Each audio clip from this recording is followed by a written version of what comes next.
Good morning, good afternoon, whatever time of day you find us. Welcome to an ultimate tier list for, well, the X-Men universe. With me today we have the always gorgeous and lovely Zamario, or Zam, or John Hi, Walker as he's calling himself these I'm days. John Walker. Yeah, I should have renamed myself to John Walker. I forgot to do that. I am John Walker, Captain America, and you will feel my shield in your head. And also join us is our American cousin from the great American Isle, Cousin Cheeto. American Isle. It's just this small isle in the middle of the Atlantic and Pacific.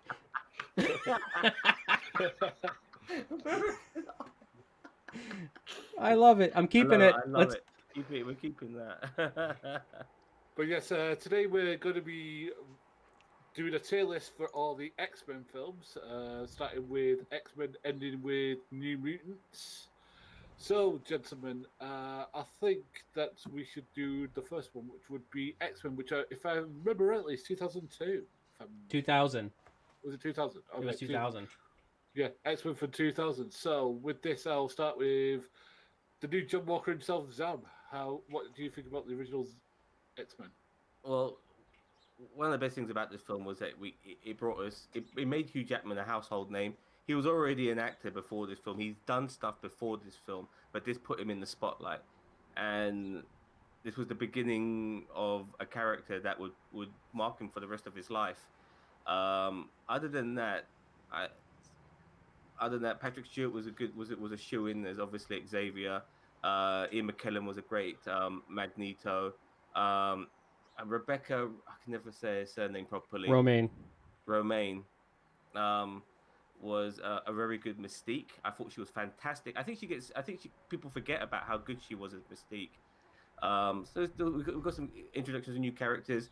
I think Scott Summers, aka Cyclops, wasn't used well, and it wasn't used well for the rest of the series. Personally, they should have begun the Phoenix saga from this film, which they didn't, and it's just it's a little bit run of the mill. Halle Berry, Storm, okay. I would like to have seen Ray Park come back more. He only played Toad in this film. I wish he survived his electrocution. I wanted to see more of him because it's fucking Ray Park, man. He's a cult status character actor. You know what I mean?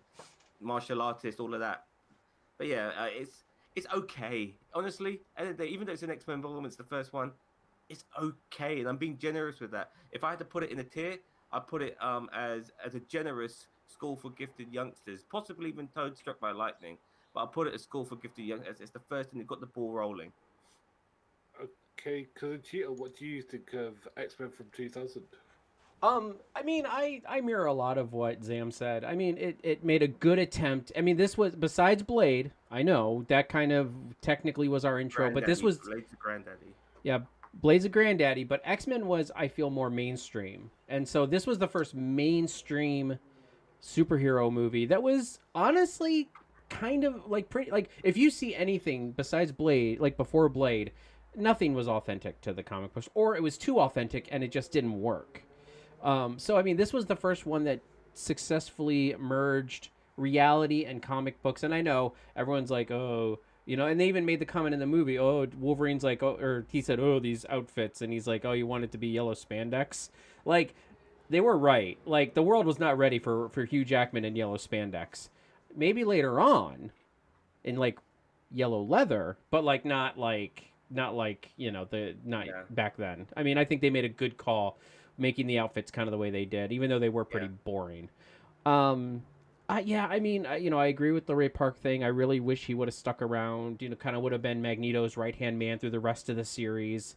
And the way they just dismissed him with Storm. Storm got the shaft. I feel like she had. I feel like they had some good intentions with her character, but I feel like I'm not a huge, and I haven't seen a lot of Halle Berry outside of these movies, and I haven't really seen her acting chops. But like, it might have been the writing, it might have been the directing, maybe. But I wasn't. This character was not right for Halle Berry. I feel like in a later film, Days of Future Past, I felt like she was even better. But that also was years and years later. she wasn't Um, African enough. That she was too. she's supposed to be an African woman, and she felt very American. Yeah, You know and what I and that's mean? true too. I mean, we really needed a X-Men animated series style Storm, and we got a animated series light version of Yeah. Storm. Yeah, So, because like it. Sorry. oh no, you're fine. But I mean, I would agree with Zam. Very generous because it started it all. There was some really cool scenes in here. Hugh Jackman. I didn't like Rogue at all. I hated Rogue. Like the way I know it's more Yeah, accurate yeah, to the I comic agree. books, but I felt like the actress just wasn't. There was a lot of poor choices. There was a lot of fantastic choices on casting, and there were a lot of poor choices on casting, in my opinion. A little bit of Cyclops, Jean Iceman as Grey. well. A little bit of Iceman as well, who lasted, for a while as well in this series.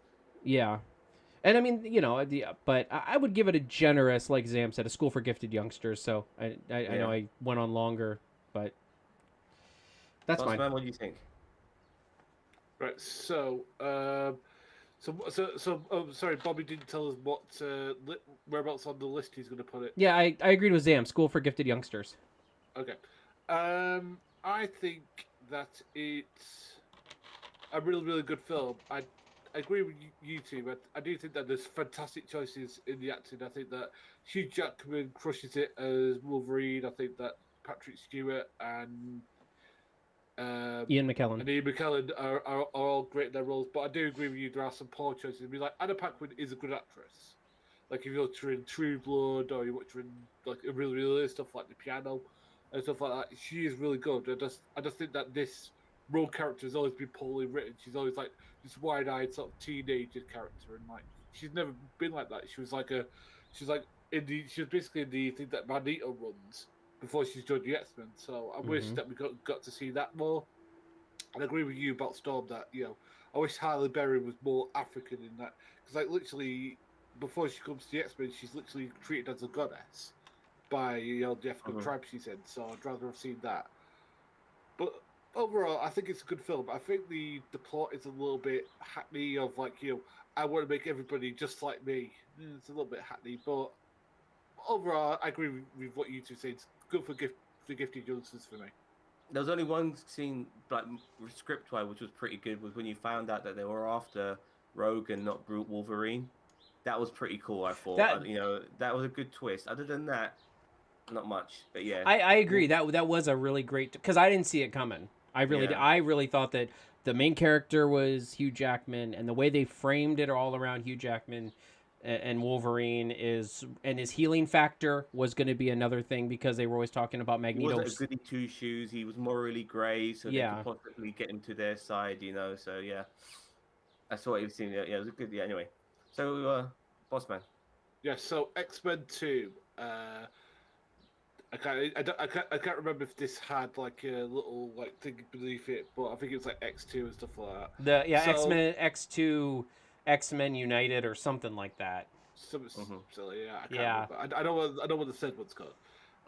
Anyway, I thought that this was the best X-Men film we got in this particular series because what this dealt with was Wolverine's past and how secret it is, and like he goes to where he had his his skeleton taken out and him put his adamantium skeleton put back in.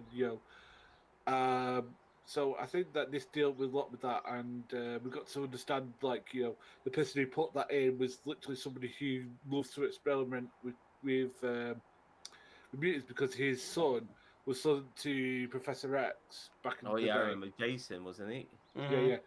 I've got to say Yeah. that particular part, the last bit, is horrifying because you've got to think about it. How would you like? I mean, literally, what Professor X does is he's very, but literally he's having his mind changed by this like little boy, and he's literally like I'd like and the fact is Brian Cox doing it. It's like who originally was Hannibal Lecter. He pulled out all the Hannibal Lecter vibes for this. It was an incredible performance. I mean, like whatever negatives you could throw at this, the one great is that Brian Cox is terrifying in it. And usually when it comes to what's the word with American grunts, no offense, because of Cheeto, usually they go into one or two, three caps. They're either really manic, really super serious, or they're really silly. well, this one was terrifying, and I think that he's up there with you know, Full Metal Jacket and stuff like that. So that's my opinion. I'll go to Cousin Cheeto because I went to Zam last time. I mean, oh yeah, Brian Cox, amazing. I loved him in this. But Oh, sorry, unfortunately, I'll give it a good. I'll give it School of Gifted Youngsters because I don't think it's quite going to move for insects yet. yeah. Okay. Um, Go ahead, Karen. I mean, I agree with a lot of what you said. However, this is kind of the moment when I started to fall out of love with the X-Men franchise. There were some great moments in it. The White House scene in the beginning with Nightcrawler, fantastic. A lot of the Nightcrawler stuff was pretty good. Mystique, I thought she had some great moments in this, and also Magneto. But I mean, the Wolverine part of it, and Lady Deathstrike, and Poorly, yeah. yeah, I mean, the first half of this movie I was on board. Second half, not so much. I mean, as I said, Brian Cox was was amazing throughout this whole thing. It was a good idea for a part of a movie. I just feel like it was not executed as well as it could have. And this is the early days of comic book movies. They weren't. I honestly feel like Fox was not trying to take too many risks in this whole thing, because this is a movie they could have taken. Like X-Men 1 was well received, and it could have taken a big risk here, and it might have paid off. I don't know if the world was ready for that kind of comic book movie yet, but I mean, you've got characters, and I think the Brian Cox's son's character, Jason, isn't that like Mastermind from the comic books? Isn't he the guy that can like warp people's perspectives? And he was a part of the brother. He was a part of the Brotherhood of Evil Mutants. He's definitely a comic book character, but it's such a long time ago. I forget, but I did know more about it back then, but I forget now. So and actually, I loved this movie when it first came out, but that's back when we didn't have a lot. Going back and revisiting it, I revisited it a couple years ago when I kind of did an X-Men watch through. I did not like it nearly as much. I mean, they did improve on some things. They did tease the Phoenix saga and everything. I don't like the way they treat Cyclops. Cyclops is one of my favorite X-Men characters. I'm sorry. If you're going to treat him like shit, then I'm not going to really care. I'm not going to like, especially if you're building for Dark Phoenix. Like you got to treat the character with respect if you're going to build the Dark Phoenix. And they didn't. They were building towards Jean and Wolverine. So I am going to personally give this a Toad Struck by Lightning. I mean, I would have probably years ago I would have gave this a School for Gifted Youngsters, but I'm going to give it Toad Struck by Lightning. So Zam, you're the tiebreaker. Okay. I thought that this film was far better than the first. It's one of the few times where you can say a sequel is better than the original, and X-Men 2 was definitely better than the original in my opinion.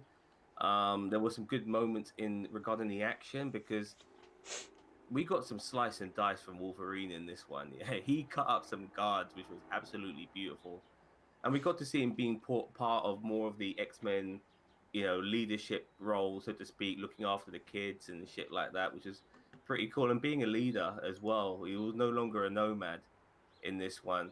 I didn't like the way they used, once again, Scott Summers as well. Like they benched him in this film too. They benched him in everything. He's one of the most top tier X-Men, and he's been so poorly used in this saga. It's a fucking disgrace.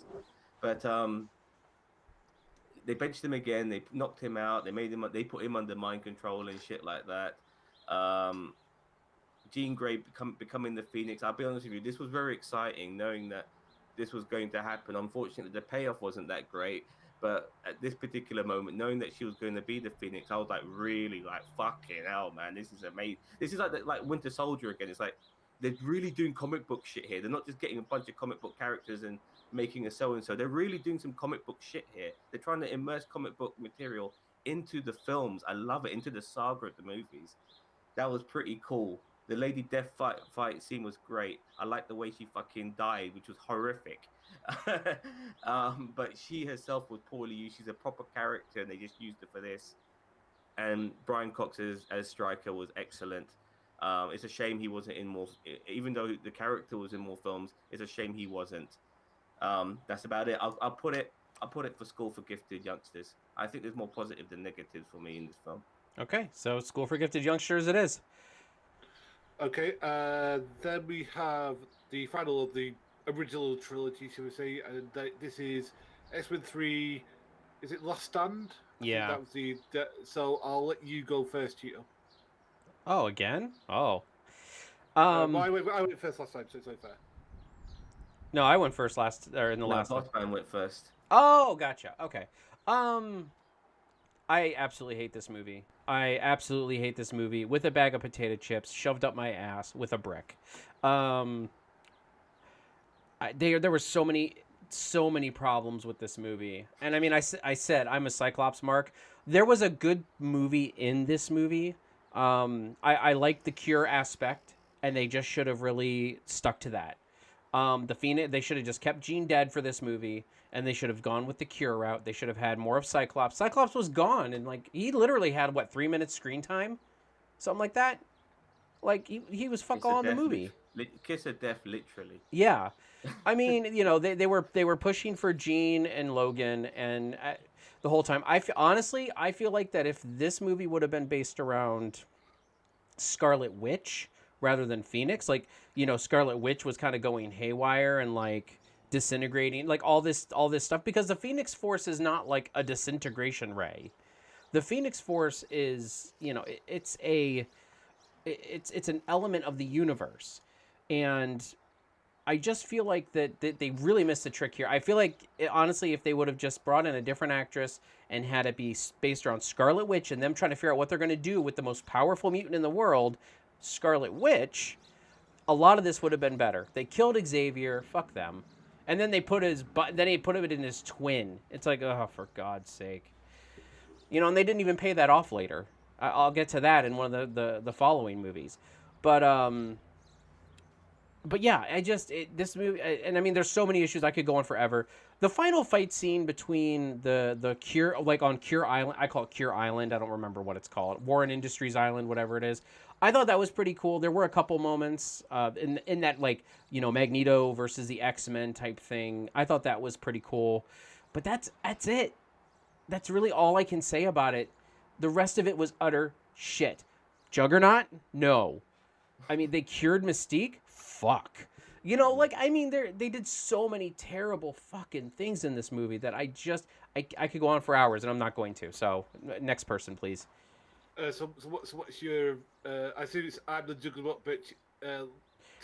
That is the whole that is the whole reason why when you suggested that, boss man, I'm like, because that's where X3 is going, right there. All right, so I'll do it. I'll turn it over to the great and powerful Zam. Okay, I didn't hate this film as much as everyone else did, but I do understand their problems with this particular movie. You better fucking hate it. I think we forgot to mention Pyro in the second film because I did like his moment with Iceman in this film, and when you see him finally becoming Iceman later on, proper looking Iceman. I marked out for that. You know, I did mark out for that. Was a pretty cool thing. This particular mutant being the cure was kind of the MacGuffin of the film. I really felt that this film didn't need that to make it. It felt like it needs. It doesn't need this sort of MacGuffin to continue. I really felt that is taking away from a story arc that should have continued from the second film, if you know what I mean. Also, what pisses me off about this entire trilogy is that instead of calling it X-Men, call it Wolverine and the fucking X-Men, because that's what it was, yeah? And more focus was being put on Wolverine and less on the X-Men, and it really pisses me off because this is a team, and it wasn't really much of a team when it came to the focus. Um, you, I love Vinnie Jones. Go on. Oh, and also Kelsey Grammer. Kelsey Grammer was Yeah. amazing as Beast. I love him. Okay, keep going. That's it. Kelsey Grammer is amazing as Beast. It's just a bit weird because the Beast I think of is a very philosophical guy who's very eloquent and talks like he's been born with a silver spoon in his ass, yeah. And it's just a bit weird that Nicholas Holt's character feels like a guy who's much more grounded, and it's very hard to imagine him ever being, even though he's an extremely intelligent person. You know, I could never imagine him being this over philosophical smart ass who would talk to people like he swallowed a dictionary. You know, it feels a bit weird. You know, I mean, Yeah. let's hope I'm not. I'm sorry for going on a tangent there, but That's fine. nevertheless, Kelsey Grammer was excellent as Beast.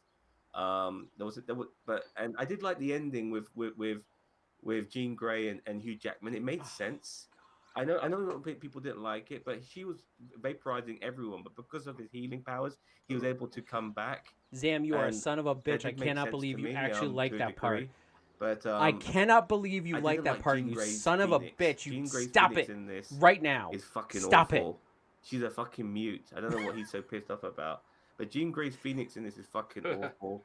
Um, and it finished on a what I mean, even though there's more to come after this trilogy itself, it finished on a dour note. And but seeing Magneto kind of move the fucking chess piece at the end gave you hope, I guess. You know, that was the Superman moment at the end of fucking BVS. All right, I'm done. I'm gonna put this in Toad Struck by Lightning. Okay, so it's for me to see what I think. I think, as much as I like the action sequences within this, the rest of the narrative parts of it suck, and they suck hard, because I think this was one of Ellen Page's like first roles. It was like this and High Candy. Yeah, Kitty Pryde came out there, and yeah, it was pretty cool. Oh She had some yeah, good Kitty moments. Pryde. I totally forgot about her. She was Yeah, really good so in yeah, this. yeah. Really good. But the thing is that the amount of good with it is offset by the amount of bad. I mean, like, I love Vinnie Jones. He's a great footballer, and he's usually pretty good in movies. But he was so miscast in this as a Juggernaut. Yeah. The Juggernaut. But it's like, no, the Juggernaut is not British. He's not Vinnie Jones. He's something He's not else. even a He's mutant. not even a mutant. I don't. I don't. I don't. And then, like, it just takes away all the things that are cool about the Juggernaut. The fact that he has that helmet because he's Xavier's brother and all this sort of stuff. Well, All he that sort. he has Yeah, the all that, helmet because it's a part of the whole Sidorak thing. But he also, I mean, it also protects him from psionic attacks. Yeah, so Xavier can't get into his skull. yeah, because he's Professor Xavier's brother. So none of that sort of like backstory is told to us. Yeah, Well, they never made him. They never made and him the the Dark brother. Phoenix story. Yeah, no. I mean, is terrible. I mean, it's done worse than this thing. But again, I have to judge it on its own. Then, to my money, this is I'm a Juggernaut bitch because I'm sorry. That line alone puts it in that tier. I'm sorry, it's terrible. A couple of things, Bossman. They never made him the brother, and I actually forgot that this film fucking Xavier dies in this movie, as well, which was absolutely shocking. That's where it That came out. belongs, right there. It came out of left field, but that fight scene between Wolverine and Juggernaut was awesome. Yeah, I mean that fight scene in that house and shit, it was brilliant. I did like that scene. It was one of the best action scenes in the entire series, in my opinion. Okay. Anyway, So, with that said, we are now on to the standalone movies.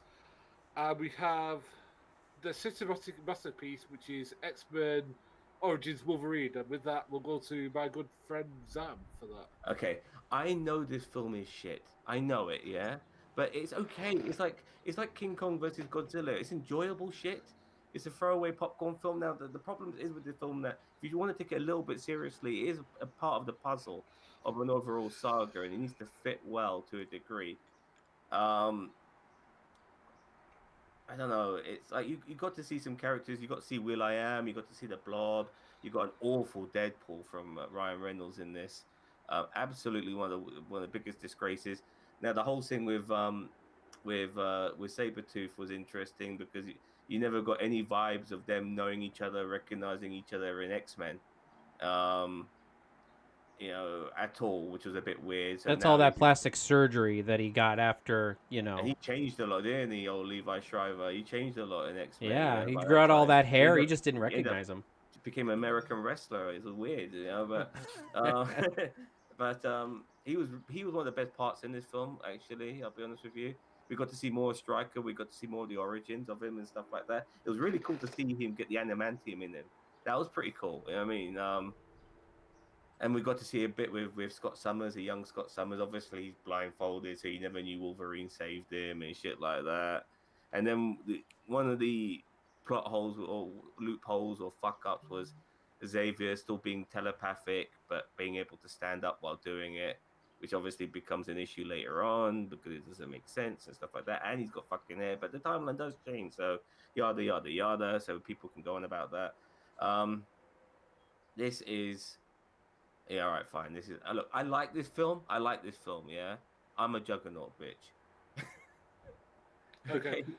Okay. All right. So with that, I suppose it falls to me to talk about it. This epic fail is what I'm going to call it. I mean, like the thing is that there's some actually good parts in this. You know, I like the design of the blob.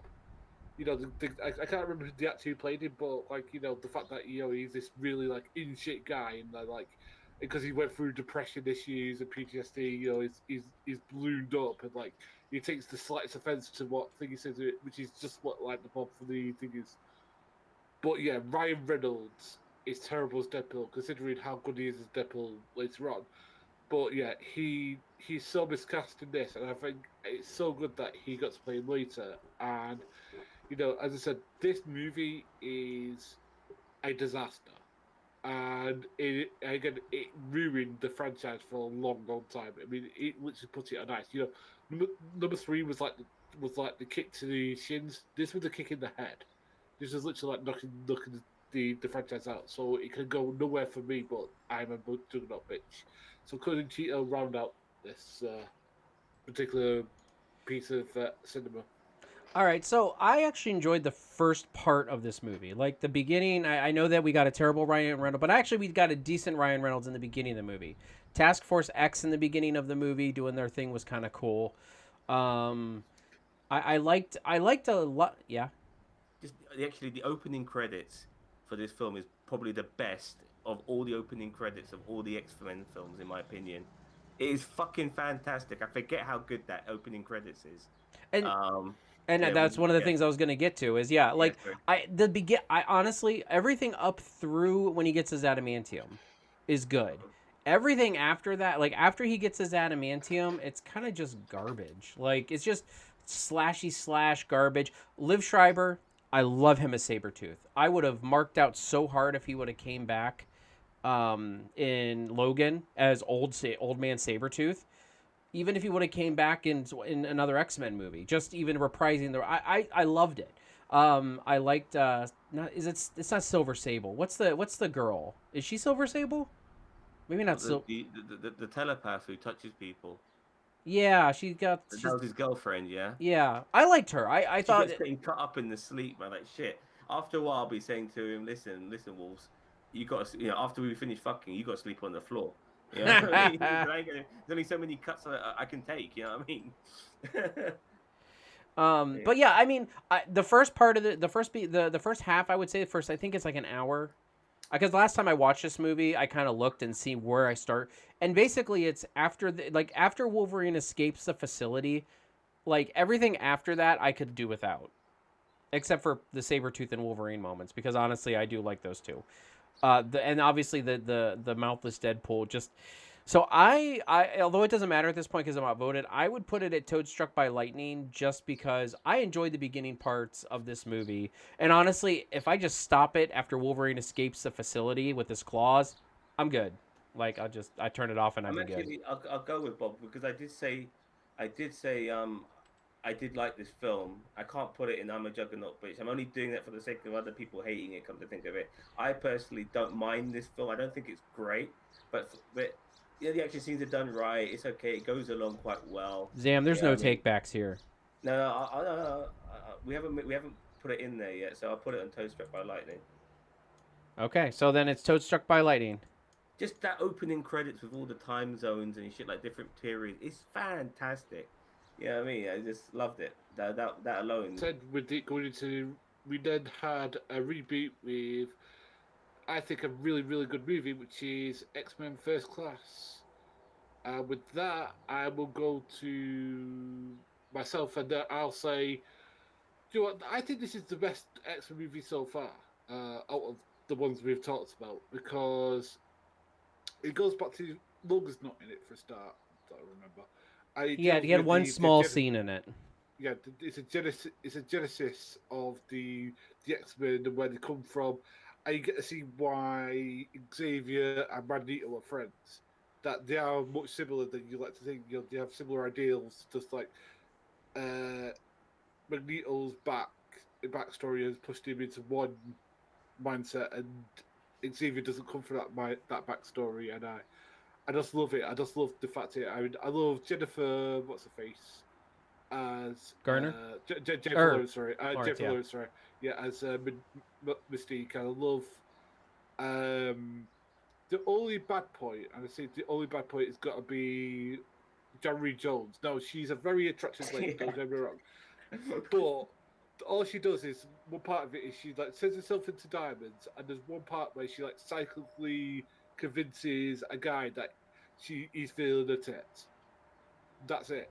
Now the thing is that like the backstories on this film are amazing.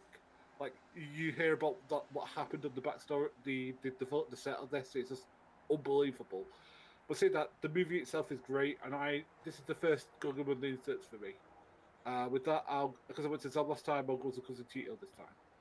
Um, I 100% agree with you. This is one. I'll say one of. It's not the best. It is one of the best. First or second of my favorites. I when I first saw like the previews for this movie, like even the this is back when like not trailer art. What is it like the production art started coming Yeah, out? yeah, yeah. Yeah, like this is back when the internet started to boom with like production art and like trailer images and stuff like that before the actual trailers came out. And I saw this lineup and I'm like, what the hell are they doing? Like, God, they're gonna fuck up the Fox universe even more. I walked out of this movie going, "Oh my God!" This is the movie that I swear to God, this is the movie that made me start saying, "I really think I need to shut my mouth until I see it." Like, I was very vocal that this was going to be garbage, and I ate that horse shit so hard after it came out. And I'll admit it, I was like, that is the moment that I was like, I love this movie so much. Magneto and McAvoy and Matt Fassbender as Magneto and Xavier. You can't find a better pair of actors outside of McKellen and Patrick Stewart. I don't care if one doesn't look like the other. Holy shit, that was great. I think this does start a little bit of a problem with the decade skipping. I think there is an issue there, but that's what we can get into in future movies. But oh my god, no, I could talk like the part where Fassbender is amazing. You believe him in so many different parts that he is just a effed up individual, and now you kind of get Magneto. When he and then you see the the relationship between uh Xavier and Magneto. It's like, the whole thing just with that stupid satellite dish. Like there was so much in that scene that just, oh my god, these two actors, I could go on for ages. I got chills right now just thinking about it. The end scene on the beach was good for a couple characters. I don't think it was good for everybody.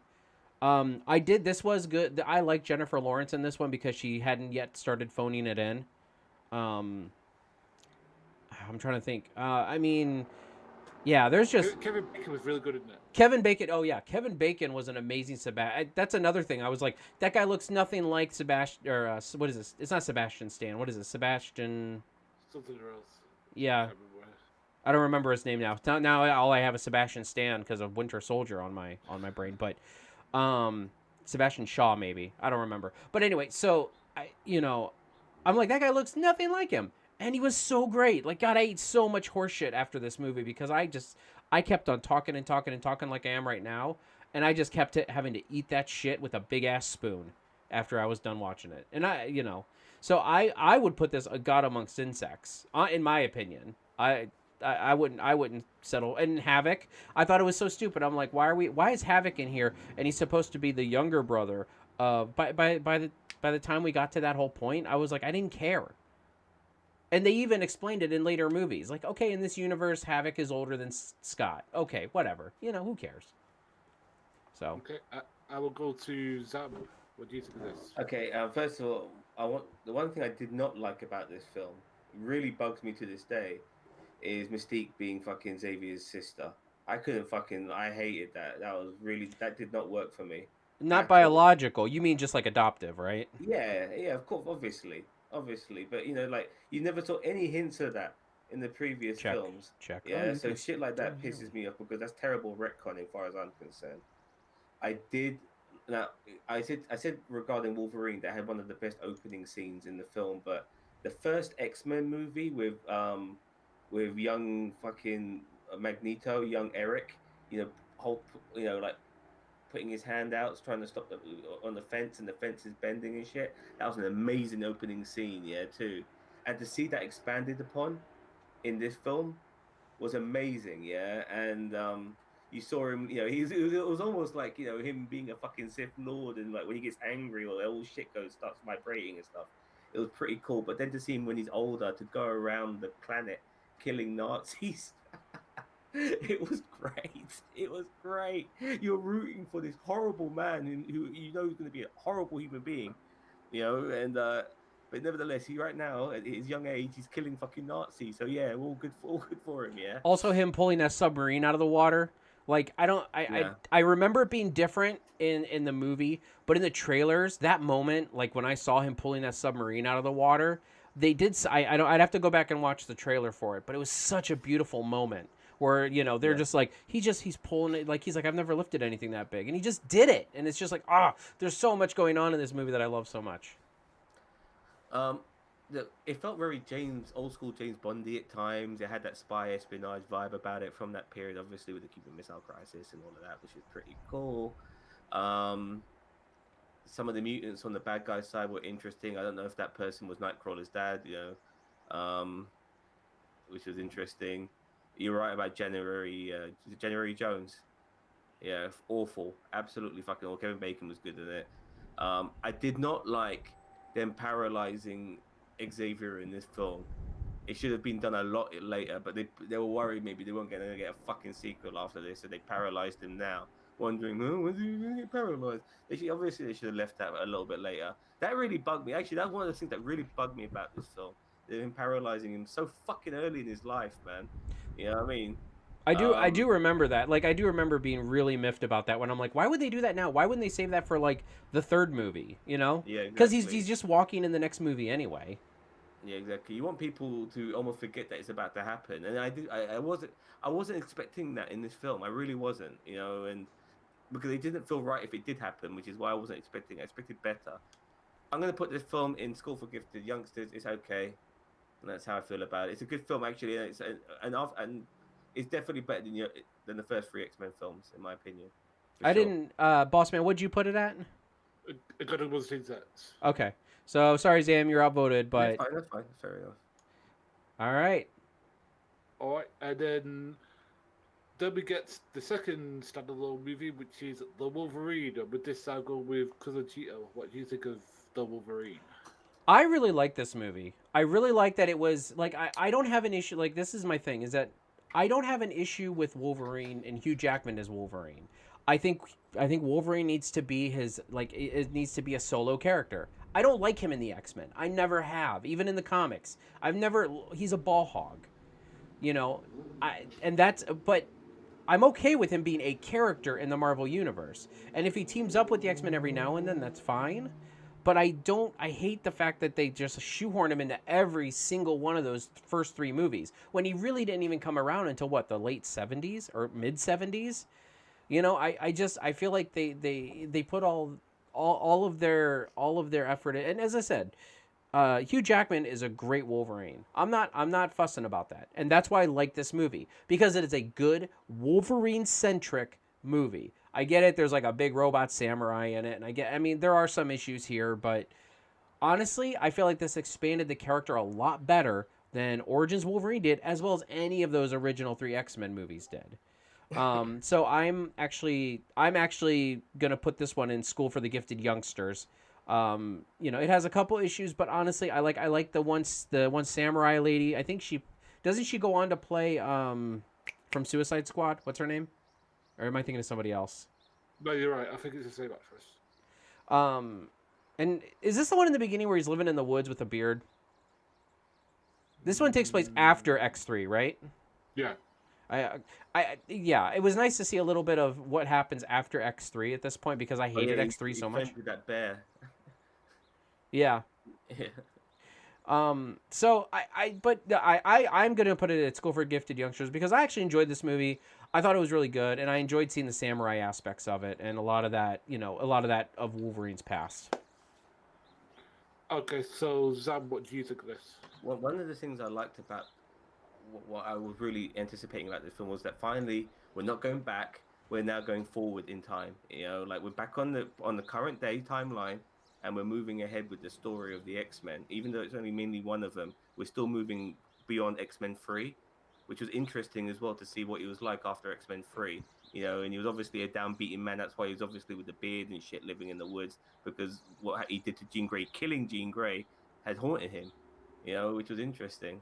Um, I know you disagree, but it does make sense. Yeah, it makes You know, sense for the fucked up universe they created. Oh, it's an interesting way to start because this is the unofficial X-Men 4 in that sense. In regarding chronologically. So to see him then go to Japan was pretty cool. They're using comic book tropes here, which is always nice to see. I knew instantly that the bad guy was the guy who he saved back in Japan. I knew instantly it was going to be him because he wanted his fucking youth and shit and stuff like that. And why the fuck would Wolverine give up his powers, man? What I mean? Fucked up, why the fuck would you want to give up the sort of powers he's got, man? The guy will never get sick. He'll never get old. He'll never fucking get hurt. Sorry, never get injured. He'll get hurt, but he'll never get injured. And he'll You never know? he'll get old, but he won't but he'll live a long time. Yeah, for sure. So it made no sense for him to give it up. And plus, honestly, if you weren't having those healing powers, having an adamantium skeleton would probably be really difficult to move about in. Um, so anyway, nevertheless, it's all right. Actually, I did like some of the secret. One of the things about X-Men films in general that they got some good action sequences. They really do. And once again, this film had good action sequences with the bullet train and stuff like that, which is pretty cool. I think the final action sequence was awful. I thought that doctor, the reptile doctor, was awful. Yeah, that was pretty bad. Yeah, awful. But this was definitely better than the previous one, the previous Wolverine movie. I did like some of the Yakuza stuff, which was pretty cool. And the fact that this woman just got over the fact that her dad tried to kill her and her granddad was doing some crazy shit and just took over the business like that, and he was given the spandex uniform, which he never fucking wore, by the way.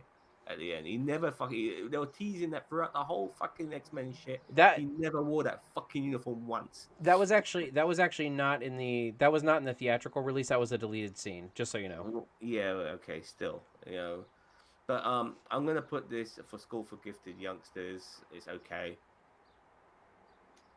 Okay, I suppose it's my turn on it. It's forgettable. That's what it is. Because the thing is that I can remember specific scenes. I can remember him going up into Japan and being in this guy's like deathbed with that sort of that sort of like metallic sheet that he had on of everything. But apart from that, there's nothing really that really sticks out in my memory about it. There's not. I mean, the bullet train to Japan when she just mentioned that, I was like, oh yeah, I remember that bit. But nothing else. No, there's no really a line that I remember. There's no really characters that I was invested in. It was just a little bit meh. And I think that's the whole thing is that because we know that Logan isn't going to bring his powers because literally he is going to live longer than a lot of other people. Plus the thing is that he needs his powers because every time he gets his claws out, it repairs it. He literally says, "Does it hurt when you pull your clothes out?" It says every time. So that's why I think um, I'm going to put it in Total Struck by Lightning personally. Oh, Cheetah, what did you give it by the way? I gave it a School for Gifted Youngsters. I think Zam gave it the same thing, right? Yeah. So it's All right, so School for Gifted Youngsters. Okay, with that, it is Days of Future Past, and with that, we'll go to Zam. What do you think of this movie? All right. First of all, this probably might be one of the only ones I might put at the top.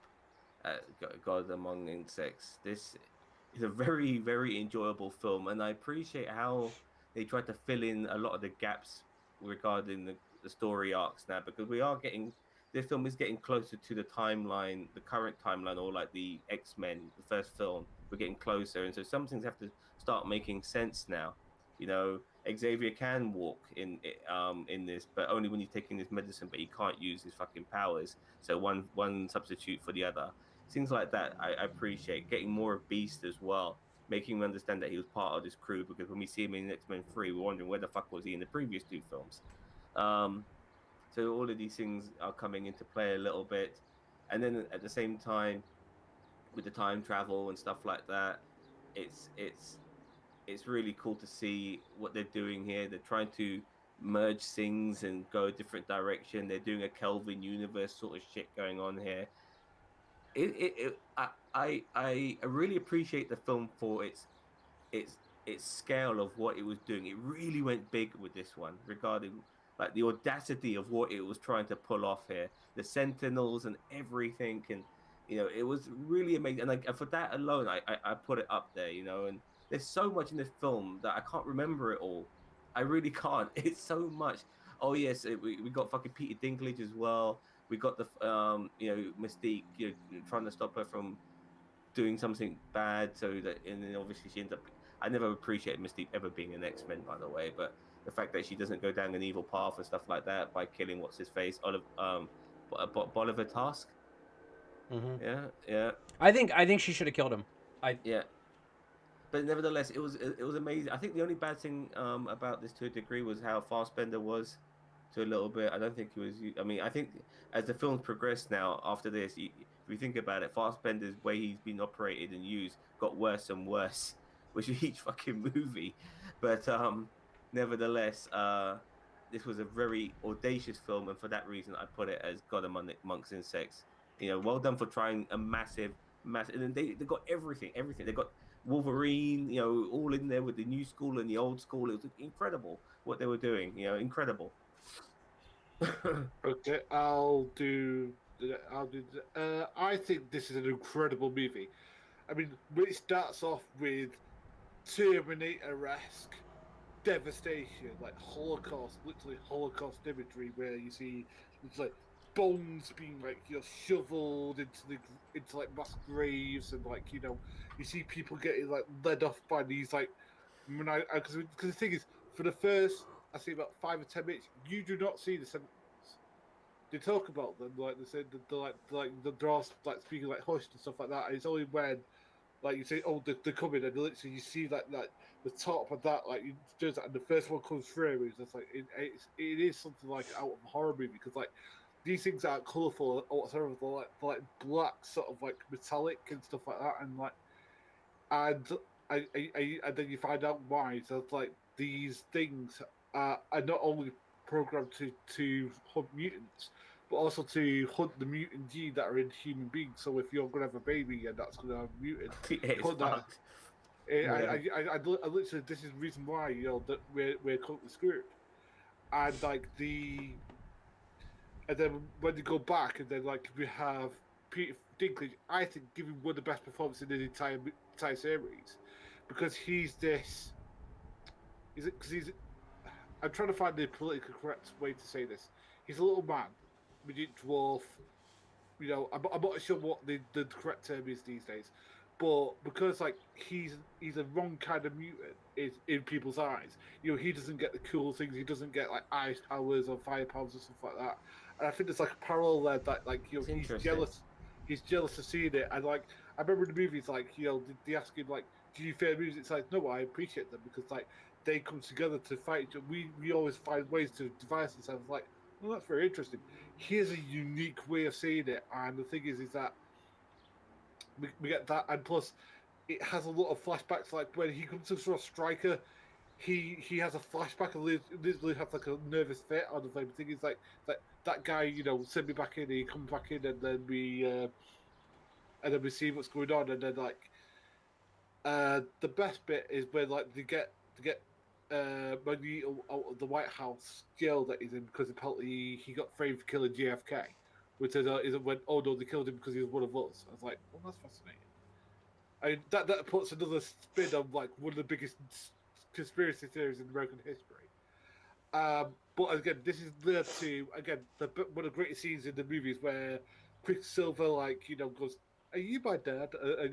My mom needs to be like that, and then then when he does the speeding round things, where and to I think it's like some 70 something like when I'm 55, blah blah blah. I can't remember what song it was. And he does that, and he does everything. It's great. It's great stuff. I mean, this was I think the best of those person going around fast like they do it in Justice League, they do it in the second one, but I think this was the best one so far, in my personal humble opinion. I thought the last bit where we just see Magneto lifting that I think it's baseball field across the across Yeah. the and all you hear is he like, oh, help it, and all you hear is oh, of him doing this, and I just love this film so much. Sorry, it's got a good among senses. Sorry, Tito, go ahead. Yeah, I agree with you guys. It is definitely got amongst success. I mirror just about everything you guys say. This is what X2 should have been back in 2005 or 2004 when it came out. This is the big swing. Now I know they couldn't do the time travel thing, but you're right, Zam, about the Sentinels and all that other stuff. This should have been the big swing back in the early 2000s, mid 2000s with X2. They just didn't take that big swing. You know what I mean? Like if Brian Cox would have been Boulevard Trask rather than Stryker, and there would have been Sentinels involved, and I mean you could almost replace all this Weapon X stuff with like Sentinels and Boulevard Trask and all these other things, and you have the same movie just with better villains in my opinion. But you So don't think that Dinklage was better as Trask though? oh yeah, no Dinklage is greatest. I'm just saying like if they did this back in X2, like it would have been like this is the swing they should have taken years ago. And now they're taking it now and it paid off now. Now I know they have more time travel. They have, now we have more of a payoff between the past X-Men. And keep in mind, the past X-Men only had one movie to like establish themselves before they did this. Honestly, I feel like this could have honestly been like the third movie, like the big payoff in the trilogy or something like that. But I mean, with it happening here, I guess it was okay. Um, so yeah, I mean, and you got like all the death scenes in the beginning with the Sentinels, which was really cool. Which was really cool, and it didn't stick obviously because there were time travel shenanigans. I Kitty, I actually like the director's cut or the Rogue cut of this movie better, only because it filled in some holes. I still feel like it was better. Have you guys seen the Rogue cut, or have you guys just seen No, the I never knew theatrical? there was one. Yeah, there's a I know Rogue there's cut. one in there. There's this whole thing where they go and they break Rogue out of a Sentinel place. Oh shit. Yeah, they. I Oh mean, man, that would have been awesome because Rogue must have been like probably an Achilles heel for the Sentinels to a degree. yeah. And yeah, Magneto and Iceman go, and they're like, yeah, it's a whole side plot that some people might say that it's. Man, that sounds awesome. That sounds awesome. Magneto and Iceman. Fuck it hell. I think because I think Kitty Pryde gets injured or something like that, No, and she's then the one. She's the one doing the time travel thing. yeah, Kitty Pryde Yeah. is. So they go get Rogue. Which is And a bit then, weird, by the way. by the way, if you look in the theatrical cut, which the whole time travel thing is weird. How does Kitty Pryde's powers work with that? I don't know. Yeah. But uh, anyway, but if you look in the theatrical cut in the last scene, when at the very end, right before they released and they reset time and everything like that, if you look in the reflection, you can see Rogue in the theatrical cut. Rogue is the Okay, one okay. sitting there, not Rogue is the one sitting there, not Kitty Pryde. Even in the theatrical cut, when Rogue wasn't even in, I don't think the theatrical cut. Fascinating. But yeah, no, it's definitely worth the watch. I mean, definitely look at it. Some people think that it's a bit gaudy, like it's not like Snyder cut levels of director's cut, but it's like it definitely adds plot lines and it moves some stuff around that makes a lot more sense in my opinion. That's the version I have. I brought the Rogue cut because I liked it better than the theatrical cut. Anyway, God Amongst Insects. I agree with a lot of the things that you say. Quickly add that this film then, you mentioned him earlier, Quicksilver. We got introduced to Evan Peters, who became, so phenomenal as Quicksilver that he's in the CU, as it got Ish. to Ish. But it was pretty cool to see that, from, Yeah. but the fact that he left, he was honestly one of the best things to come out of the new era of X-Men, was Evan Peters, in my opinion. Probably the best thing. Okay.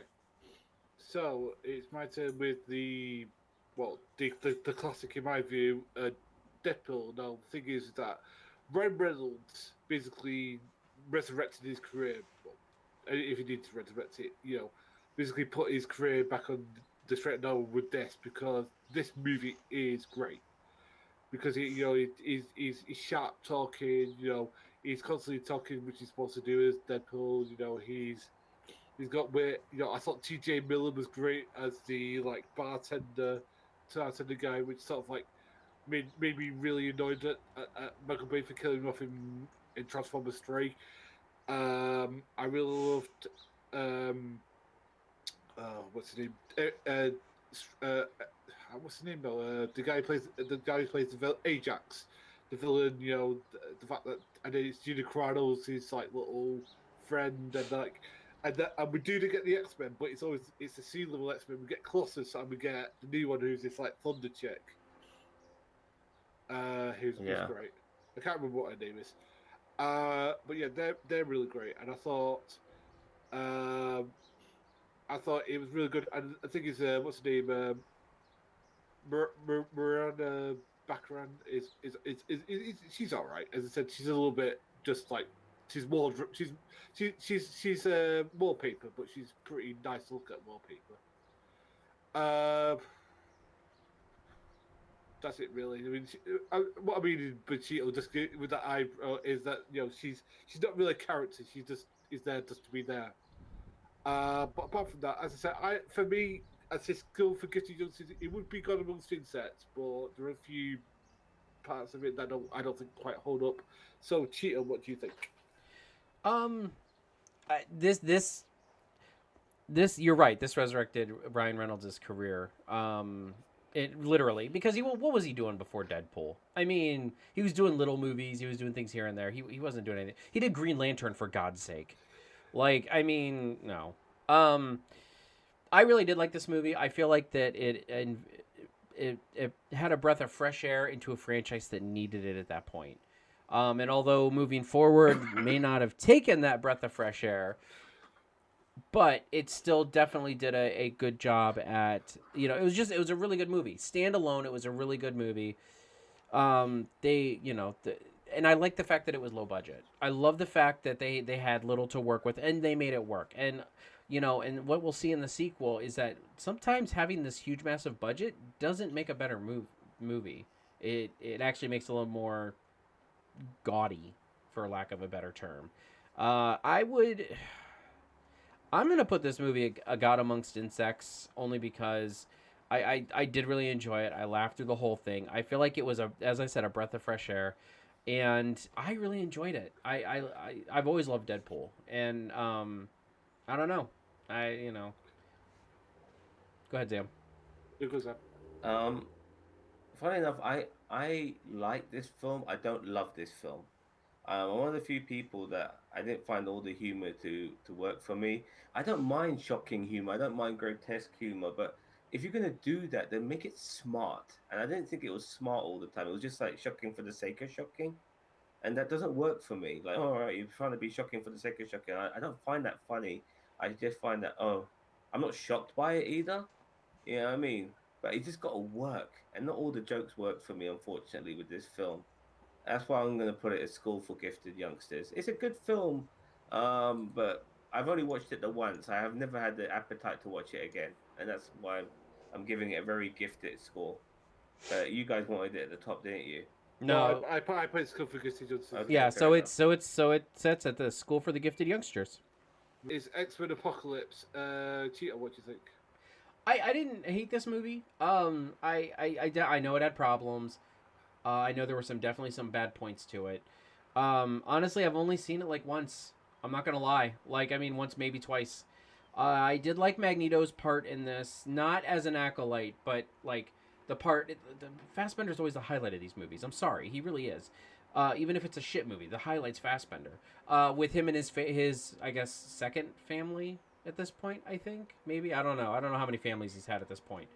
But like with him and his daughter, or his wife and his daughter, and then the thing happens, and he just goes apeshit on all of them. Just Fassbender is amazing, and I would not care if they brought him back as Magneto in the MCU, and they're just like, you know what, it's not the same Magneto, but he's Magneto again, so just get over it. And I would get over it very quickly. I thought they did. I mean, I liked the actress who played Storm. I liked the actress who played Storm. I liked Olivia Munn as Psylocke.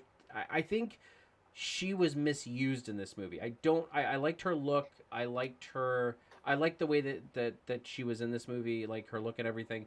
I think that she was just written wrong as Psylocke. But I did like the way I did like she was pretty cool and badass. Quicksilver was pretty cool and badass in this movie. The introduction of Cyclops and the death of Havoc were okay.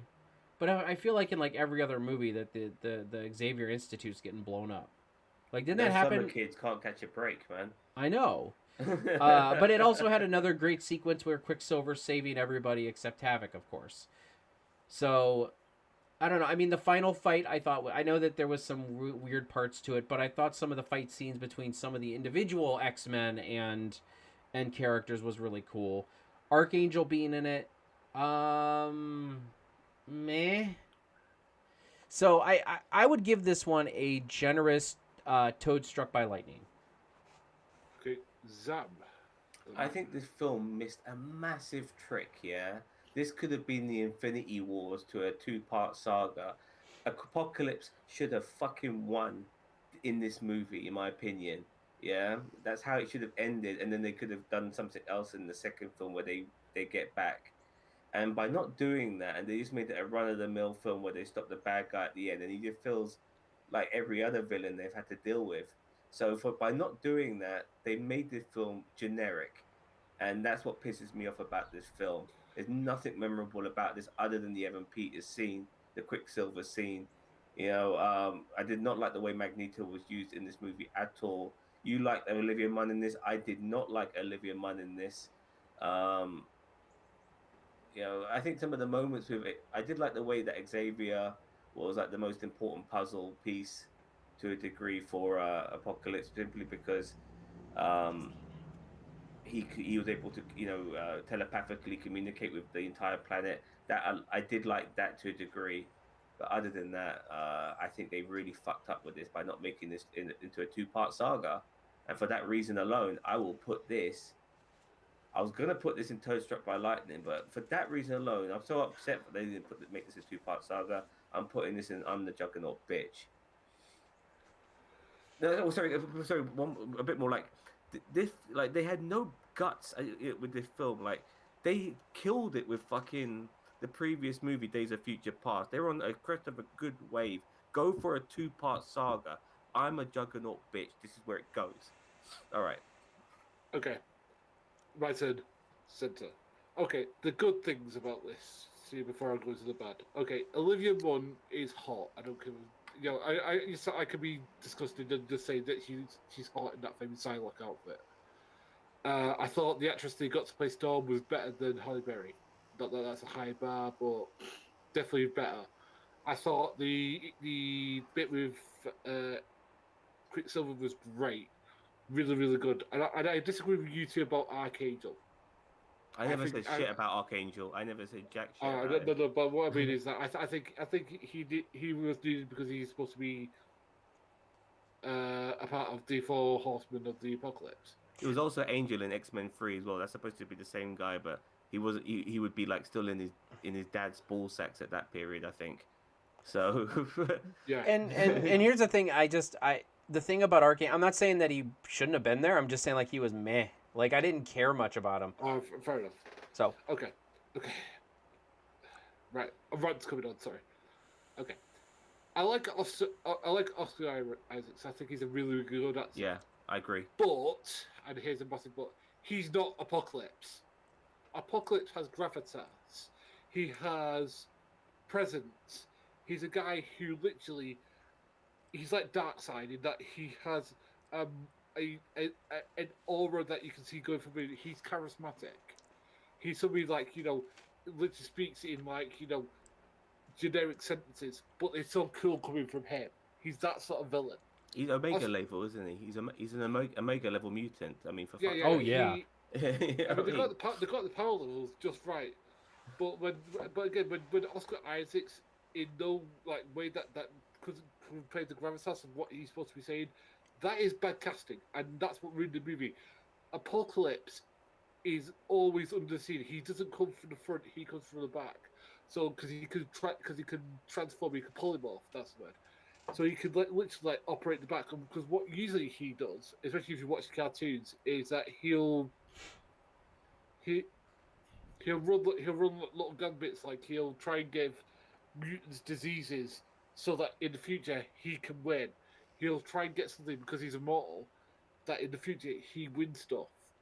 This is about like what you can do in your role. Or I want to take over Professor Xavier's body. Why? You're the most powerful mutant in the world. You literally could command. I mean, if you remember the last bit of Days of Future Past, we saw him literally creating pyramids with his mind. And this guy needs playing Professor Xavier to be psychically powerful. Utterly disgraceful. Needs to go. I'm a juggernaut bitch, and then some. Sorry, go ahead.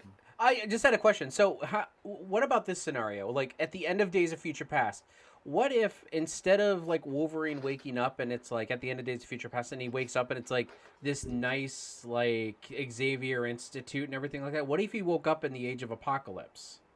Oh yeah. And then that leads into then X-Men Apocalypse, where then they have to prevent that Age of Apocalypse happening. Oh, but Bob, what happens is that Stryker takes him in Days of Future Past. He takes him from under the water, and that's when he ends up being Weapon X. No. I meant like when Wolverine wakes up in the modern time in Days of Future Past. Yeah. Oh yeah, I get you. He wakes up and then it's Age of Apocalypse. So then we have to, I don't want to do more time travel shenanigans, but then it's like then you send Bishop, like then Bishop goes back, like because Bishop is still alive at that point. I'll edit it out. So then you go back in time, and and Bishop goes back in time instead of them doing like the whole Wolverine, and then they have to prevent Apocalypse, prevent whatever happens with Apocalypse in the 80s or 70s. What time frame was this? 80s, right? This was the 80s. Yeah. But the thing is, you didn't really have any genre flair like. With the previous ones, I know what decade it took place in, which was the 70s, because you had Nixon, it had like the fallout from the Kennedy assassination. This didn't really have any sort of what's a setting of like time and place. So yeah, as I said, this is I'm a juggernaut bitch. I'm sorry, they wasted Apocalypse. Yeah, they really wasted this. This is disgraceful. Like this is like the fact that they didn't make it a two-part film, in my opinion, because you could really expand this sort of story with this character. It's come to think of it, it's really upset me. After what they did with Days of Future Past, to come up with this with Apocalypse and make him just a generic bad guy is really upsetting. Really upsetting. All right, so where do we sit with this one then, guys? This is I'm a juggernaut bitch. All right, so then I'm outvoted because I just, oops, wrong screen. That's what happens when I work with two screens. I want to say that I was really anticipating this film. It's like I was, I kind of wary before, but because they did such a great job with Days of Future Past, I was on a hype train for this one. It's fucking Apocalypse, for fuck's sake. So and Oscar Isaac. I was excited for Oscar Isaac. Yeah, I mean, exactly. I like him. I didn't even. I actually even notice him under all that makeup and shit like that. I have to be reminded that he's in there. But the performance he gave was still good. They missed a trick with this one. They really did. I feel like they should have. I feel like in this one they should have done like you said, Darkseid. I feel like they should have Darkseided him. I feel like most of the movie should have been about the Acolytes and the X-Men. And Apocalypse is just kind of looming. And then you're right. It should have gone into the next part, which would have been maybe like an Age of Apocalypse. This one would have been X-Men Apocalypse, right, and the next one would have been like Age of Apocalypse or something. I don't know. They didn't have the balls to do it, man. They have no balls. They do these little setups at the end where they can retcon or whatever and go this way, that way, or whatever fucking way they want. But they haven't really no balls to set up a proper, setup for a sequel. And it's very. By the way, I like Sophie Turner as Jean Grey, and I also like I don't remember his name for Cyclops. I like him. I just still think he was poorly written in this movie, but I still like Cyclops. Sophie Turner. I'm not sure, man. Well, I'm not sure. Anyway. Damn redheads aren't your thing, so it's. I love redheads. What are you on about, man? Okay, so the next one, and I'm going to take this, is Logan. Now this is like the old tale of Wolverine. Like the last, I think this was like his last performance, and it was great. I mean, it's the sort of thing that if it was in a different movie would be up there for Oscars. because Hugh Jackman's always been a great actor, and this like brought that up to four points because we see him vulnerable, we see him caring, we see the fact that everybody around him is starting to die, and he's getting very vulnerable himself, and he because I think this whole film is about accepting your role and like you're passing what you have to youngsters. So this is an incredible movie. And the thing is that we can understand, like, him wanting to protect these kids because, like, he remembers what happened when the government took him and what they did to him. He doesn't want that happening to these next bunch of people, so he wants to, like, protect them and stuff like that. I thought this was incredible, and this is a definite good among concepts for me. We'll go to Zam. What do you think? Two things in this movie. Um, Actually, I'm kind of forgetting the first thing, but I'll mention the second thing, which was that part in the film where he goes with it, he meets that family with that guy who wears Soul Glow and he's from ER. That guy, I'm on about. Eric From Lassard. Yeah, he chills with that family, yeah, and that family ends up getting killed by Weapon X. Sorry, by a Weapon 20, so X-24. My bad. um, the young Wolverine. That's been done before. I really didn't like that. I thought this film was doing so well for me until that cliched scene of that family being killed, which they done pretty much the same thing before in the first Wolverine movie when he stayed with that old pet with that old family and they got killed. I thought they're repeating that again. I did not like that. Second thing I didn't like was the adamantium bullet because they had an adamantium bullet in Wolverine as well, the first Wolverine movie, which is what made Logan lose his memory. Yeah, this time the adamantium bullet blows your fucking brains out. It was a higher caliber. All right, fair enough.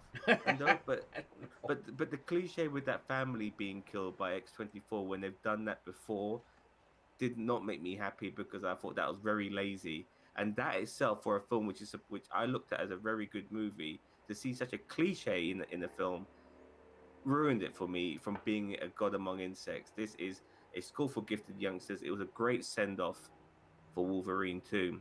In a way, what better enemy than to fight himself, a younger version? I thought to myself, "Fuck me, old man Wolverine fighting a younger version for himself. That is a very hard enemy for him to beat because the guy's he's indestructible. So anybody he fights, no matter what their powers are, he'll fucking kill him. But a younger version of himself, maybe not. And that alone was a good bad guy. And Mr. Sinister was awful. Richard E. Grant was poorly used. Obviously, he's not going to be some sort of Dracula-looking dude, but still, it was not a good Mr. Sinister. This is a school for gifted youngsters. What do you think, Tito?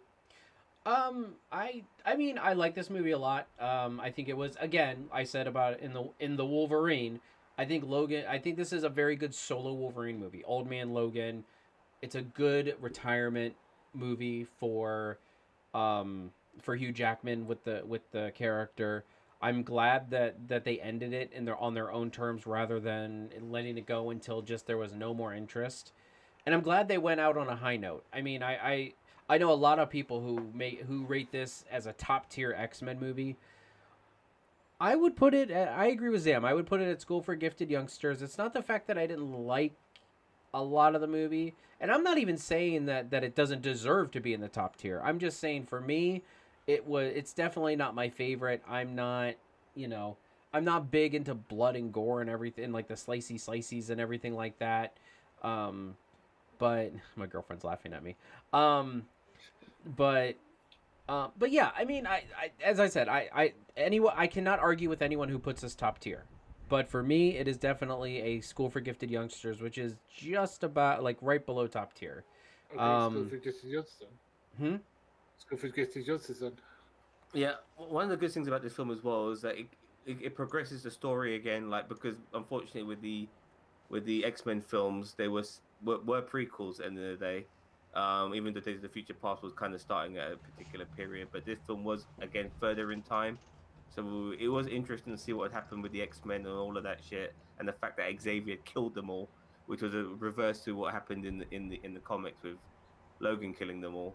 So that was a pretty fascinating. And I have to say, it always brings a tear to my eye that such a great man like Xavier didn't get a good ending to his life. Like the way like somebody with him somebody like Xavier having mental problems is far worse than any other human being having it, and the fact that he was killed by somebody who thought he was his friend was really sad. That was sadder for me than Logan dying, Xavier dying actually. Anyway, I apologize for Okay, And that would be his second time dying, might I yeah, add. yeah, but that death hit me a lot harder, man. okay. I You know what I mean? So with the, I'm trying to remember who did. Yeah, I can't remember. Yeah. So with uh, the next Deadpool, the second Deadpool, we'll go with Cousin Cheetah. What do you think of this? I like this movie. The only thing I think this movie suffered from was having a larger budget, and it gave them uh, a lot more room to have fun. But at the same time, it kind of made it a bit more bulky. I mean, like you had the stupid stuff like Brad Pitt being the Invisible Man, and the X Force that just basically got destroyed as they were parachuting in. And I mean, it was kind of a waste, like a lot of those parts. And I get it; it's Deadpool; it's supposed to be a waste. The whole movie's supposed to be a waste, pretty much.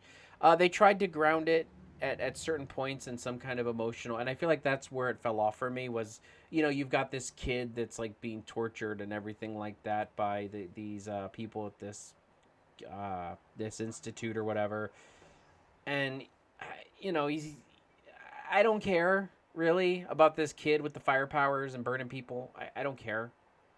I honestly I think that was probably, to me, that was the weakest point of the story for me.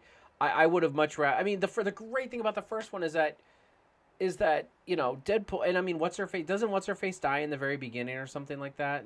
Yeah, Yeah, and I mean, McCarran. I love the parts of like where Ryan Reynolds Deadpool, like Wade Wilson is talking to her, and like the spirit, and I actually like those parts. But a lot of the, and, I liked Josh Brolin as Cable. I really liked him as Cable. I just feel like Yeah, that yeah, this movie was all over the place. I feel like if they would have just focused on Deadpool and Cable and the third like the third party, which would have been the antagonist, you didn't have to get the kid involved. You didn't have to get all like the recruitment for having Domino there was fine.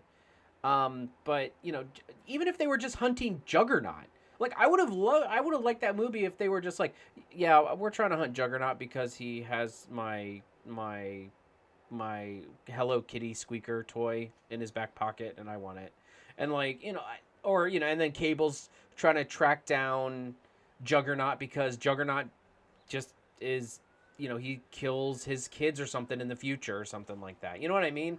Like I, I don't care about this kid. I don't care that he kills the parents or the Cable's family in the future, and now I've got sirens going through my neighborhood.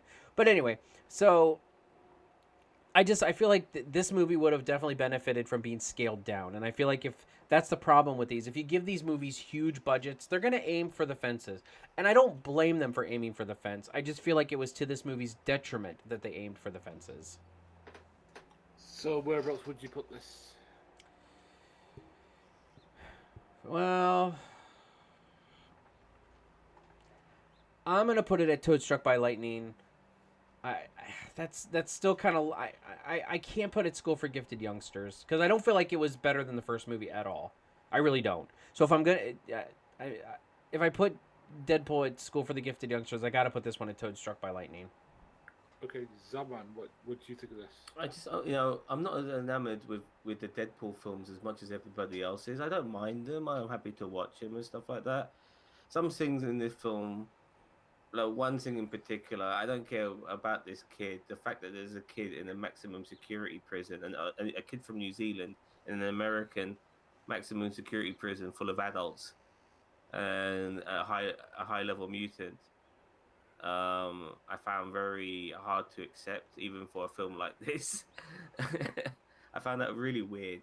Um, some of the humor, once again, it is where you expect it to be and stuff like that. Him being ripped in half and stuff like that. I don't know. I'm not sure. It's a bit weird. I expected this sort of stuff to work on me more, but it doesn't. It's really weird. Like maybe I like my humor to be like there are films which are slapstick in a way, but I do appreciate them. They work on me. But the Deadpool films don't make me laugh as much as it makes other people laugh. I don't know why. It should be. I like to make crude jokes as much as the next person. I don't know why this shit doesn't work on me as much. But nevertheless, I'm gonna put this Toad Struck by Lightning. Okay, so what I have to say is exactly going to change it, but I wish I could disagree, but I can't. I mean, there's loads of cool stuff like when Juggernaut comes out of that little thing, because like you see that the kid messing around with stuff, and then like he's talking to somebody, you know, who's he talking to? And then all of a sudden, Juggernaut His whole glory. in full glory just comes out. It's like yes. I just wish it wasn't CGI.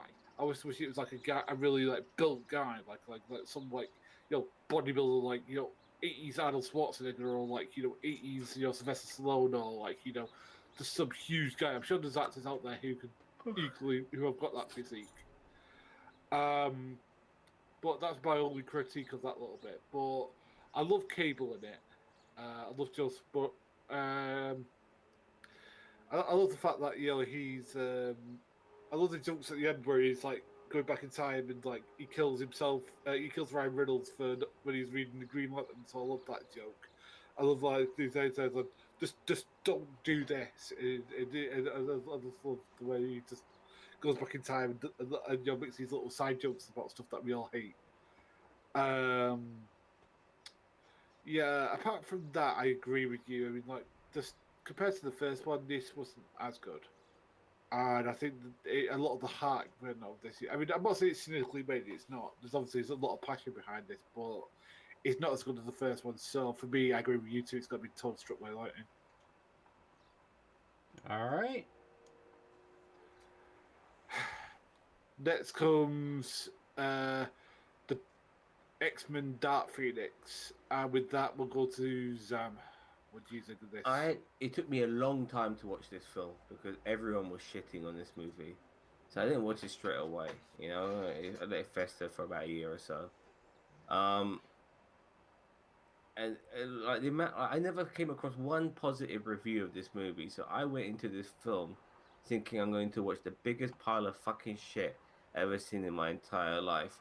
And I think with going into that mindset, I didn't mind it as much as as I possibly would have if I went in there with a more positive mindset. And it's a shame, really, because you think of where Days of Future Past is, where it hits such a high, and then it just gets worse and worse and worse and worse with the new class.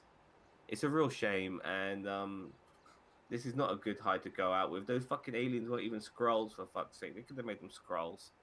I mean that would have been cool. Yeah, but they weren't supposed. They weren't scrolls in the comic books either. They really. Yeah, they are. They are an actual race in the comic books that. I don't know if they were involved with the Phoenix, but I mean they're accurate in the comic books. They're just their role in the Dark Phoenix was not. I forgot the motive of those aliens. What were they after? They wanted the Phoenix Force. No, fair enough. Well, yeah, like how she gets it and stuff. At the beginning was pretty cool with them going in space and stuff like that. I have to admit there was some cool moments in there. It was good to see Kurt Wagner back. All these other characters too. Always good to see Evan Peters. Shame that he was benched so soon. That pisses me off. I had no problem with Mystique getting killed early. I totally understand that. Don't like the fact that she's a fucking X-Men. It just doesn't seem right. Nevertheless, this is not the best way to end the saga. It's not the worst film in the world. It's far a million miles from the best film in the world. It feels kind of lazy to a degree. And like you look at Fassbender. What's happened to him as Magneto? Like so much greatness when he first got the fucking role, and then it's this. The last couple of films, it's been bullshit. So I don't know. I'm really torn. I'm really torn between the bottom two levels, because like I said, I didn't think it was bad as it was, but it is a shit film. All right, you know what? I'm the Juggernaut bitch. I'll go with that because it didn't leave a lasting impression. They had a second chance to do the Phoenix right, and they fucked it again. I'm a Juggernaut bitch. Okay, I'll talk about what I think about this. Why is it that they can't even do this properly. I think that is literally, just my just brain explosion of like, again, Sophie Turner, again, I don't mind her. She's a good actress, and obviously, like, I think the thing with Fassbender, he knows that like the writing's gone downhill, and like and at this point, he's just collecting a paycheck. So I think he's just doing that.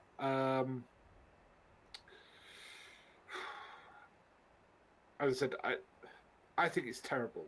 It is really really bad, because I don't. I mean, in the comics it works, but for some reason in animation it works. It just seems live action is never going to work. So unfortunately, I'm a juggernaut bitch. I'm sorry, Cheeto. I actually like this movie a little bit more than everybody else. I'm not gonna say it was great. I know there were issues, but this movie felt like an actual X-Men, like an X-Men ensemble movie. It did a lot of things right that X-Men Apocalypse did wrong, I feel. So I definitely feel it's better than X-Men Apocalypse. I like the fact that there was no Wolverine in it, obviously. There, not even a cameo, which is great. I feel like they did the Phoenix way more, and maybe this is because I'm comparing it to X3, but I mean, I felt like they did it. They did the Phoenix a lot more justice. They made it a cosmic entity rather than a suppressed personality. Mhm. So I mean, I know that it doesn't matter at this point, but I would put it at Toad Struck by Lightning, because I did enjoy a lot of parts of this movie. Parts on the train was really cool. I don't know what is up with X-Men and trains. Like trains are in a lot of like bullet trains and stuff like that. They're in a lot of X-Men movies. But the part where they're on that train and they're fighting the alien guys and stuff like that. I mean, watching kind of the X-Men kind of do their thing, and not really having like set people who are like above other ones. Like they were a team working together, And and even with Magneto in there, and let's be real, Magneto was always an honorary X-Men, even though Xavier and Magneto were always at each other's throats.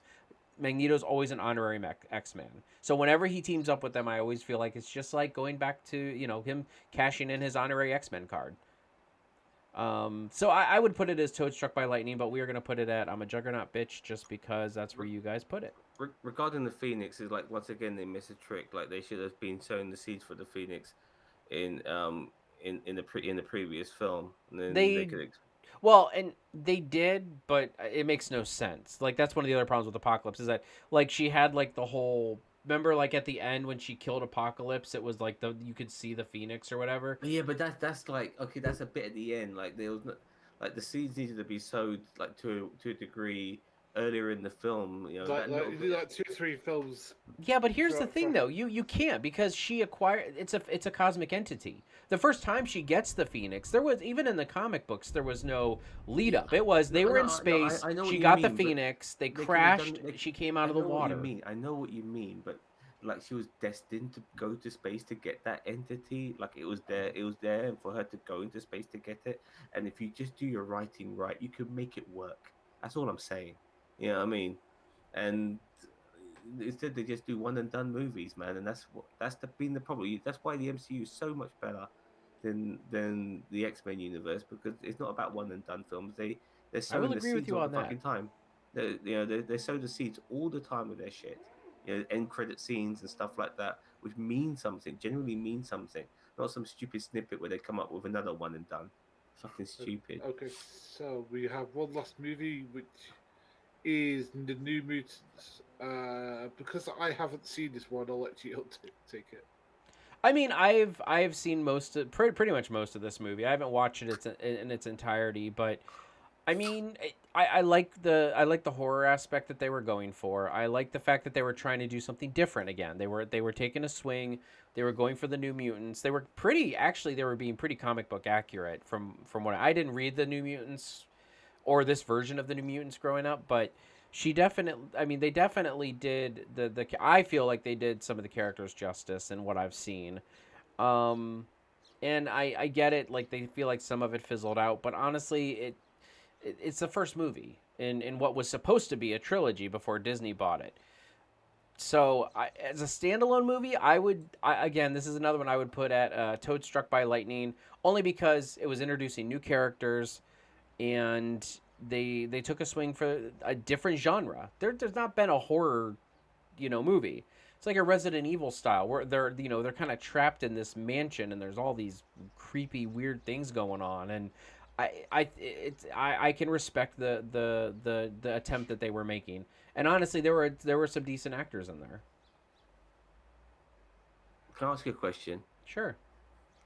Is there any characters from the X-Men films, actors that is, that are in New Mutants? I don't think Even so. even as a cameo. I don't believe so. And that was There is a mention about a school. mention. Yeah, of course there is a mention. Yeah, that don't mean shit, because that's the thing about this film. Not one part of it prior to watch it, but I haven't seen this film, and I don't plan to anytime soon. But from some of the reviews I read, that pretty much nothing happens until the end, which is unfortunate. And secondly, like, nothing about the film makes me feel that it's remotely connected to the previous movies. Nothing. You know what I mean? And so for that reason alone, I never bothered wanting to see it. As far as I'm concerned, if I never see this film, I don't think I'll be missing anything when it comes to the continuity and shit. If they made films after this, But here's the thing, though. You can't, like, okay, they're trying to start their own thing. Like, that's like basic. Like, I mean, you can't. That's like trying to connect, like Thor to the Avengers, Okay, no, like before the Avengers were a thing. It's like, I give you that. I'll give you that. But this is kind of stopped before it got even started, because now Disney owns the rights. yeah. So it's just like, what's the point? And you're right. What is the point? I understand, but at the same time, I feel like as a standalone movie, I feel like this was a good attempt. I get it. I mean, the reviews weren't all that great. I feel like if the Fox universe was still going on, this might have gotten better reviews. But everybody's like, hey, who cares? It's over. No, but look, I said to you earlier that what some of the things people are saying, that it feels like a Netflix movie, not like a big budget Marvel film. Like, would you agree? No, I could see No. this being a part one of like a starting of a new franchise, like new section of a franchise. I mean, look at Doctor Strange. This Doc, film would be in the cinema. You're saying? yeah, this one should be in the look at Doctor Strange. I mean, okay, he's really been well established in Infinity War and Endgame. But I mean, the first Doctor Strange movie, if you kind of watch Doctor Strange, the first one, it's kind of a low scale type. It feels like a low scale movie. And Well, the only thing about it that I there's some amazing remember is that effects. sorry, the only thing I remember about it is Anna Taylor Joy, or what her name is, just do what she does. And again, like, that's fine. But like I said, there's nothing about that trailer that necessarily drew me into going to watch it. And when you're presented a trailer, it should be something that once I present it to you, you go, I will watch that. And nothing about that particular trailer got me. I mean, if the film's not represented by the trailer, but sometimes a good film could have a shitty trailer. I've Okay. seen that enough. Like Gary, like, you seen the film 1917? Yeah. I have, yeah. Yeah, like when people, that film never took my interest, but everyone was raving about it. All right, I'll watch it, and then now I know why people are raving about it. It's fucking brilliant. It is a fucking brilliant movie. I recommend watching that, by the way, Bobby. I really do. It's a genius bit of filmmaking. You know what I mean? Okay. It's a one shot movie. Yeah, the whole film is one shot. It's very cleverly edited, so they're very smart with the editing, where they obviously do the cuts, but it looks like it's all done in one take, which is genius. It's very engaging like that, But that's another story. But yeah, regarding New Mutants, even though I haven't seen it, I'm gonna put it in under Juggernaut bitch, because I have no desire to see it. And I'm going to put it until drop my lighting because I might see it, but it might be better than the trailers portray it as. All right, so guys, there we have it. We've got our A God Amongst Insects tier, which is X-Men First Class and X-Men Days of Future Past. School for the Gifted Youngsters, which is X-Men, X2, The Wolverine, Deadpool, and Logan. Toad Struck by Lightning, which is X-Men Origins Wolverine, Deadpool 2, and The New Mutants. And I'm the Juggernaut bitch tier at the bottom, which is X3 The Last Stand, X-Men Apocalypse, and X-Men Dark Phoenix. How do you guys feel about our list? Yeah, Yeah, it's like when that's you see pretty much. X-Men Apocalypse there, it breaks my heart. I mean, when you think of X-Men Apocalypse, yeah, like we're talking top tier Big Daddy. This is Thanos level, and to see it in I'm a Juggernaut bitch, it's heartbreaking, but it belongs there because I'm not biased. You know what I mean? That's So it. thank you everybody, and hopefully you enjoyed this list, and maybe you put your own list in the comments. Like and subscribe, check us out. We've got a lot more tier lists coming, and also we've got a tier list of the whole Marvel Cinematic Universe down below. So please check that out. See you later.